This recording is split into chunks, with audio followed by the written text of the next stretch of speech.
ৰাতিপুৱাই সোমালোঁ মই এতিয়া পাকঘৰলৈ। তেনেকৈ এইফালে চুকা জ্বলাই নাই, আনফালে চুকা জ্বলাই এতিয়া মই নাৰিকল ওলালোঁ এটা। নাৰিকল ওলাই এতিয়া মই ইয়াৰে 2 ফলা কৰি ল'লোঁ। 2 ফলা কৰিলে এতিয়া মই ৰুকনিৰে ৰুকিব লাগিব, যিহেতু হাত দুখন আছে। তেনেকৈ ৰুকা হৈ গ'ল।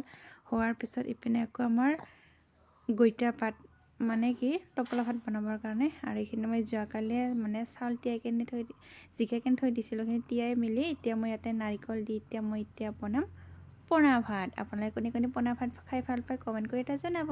তেনেকৈ আমাৰ পিনে মায়ে বনাই আছে টোপোলা ভাত। তেনেকৈ আনফালে মই তলত দিম এতিয়া মই টোপোলা ভাত আৰু ওপৰলৈ দিম মই এতিয়া পনা ভাত। তো তেনেকৈ এক গুলি দৈ চিকাৰ। আপোনালোকে কোনে কোনে এনেকৈ কৰে জনাব দেই। মই কিন্তু এক গুলি দৈ চিকাৰ মানে প্ৰায়ভাগ কৰিয়ে থাকোঁ এই কামটো। তেনেকৈ যিহেতু গেছ নাই, গেছৰ অভাৱত এতিয়া আমি বনাইছোঁ সৰু এটা টিকলেট চাহ বনাই পিনে মই এতিয়া আৰু ভাতটো অকণমান লৰাই দিছোঁ। মানে পনা ভাত ক'ৰবাত সিজিব পাৰে, ক'ৰবাত নিসিজিব পাৰে। এনেকুৱাকৈ মানে আপোনালোকে পনা ভাত বনাব, খাই একদম মজা লাগে। তেনেকৈ মই বহুত ভাল পাওঁ এনেকৈ খাই। আৰু এইপিনে মই টোপোলা ভাত ৰেডি। এইখিনিয়ে আছিল ভিডিঅ'। নেক্সট ভিডিঅ'ত লগ পাম। Bye bye.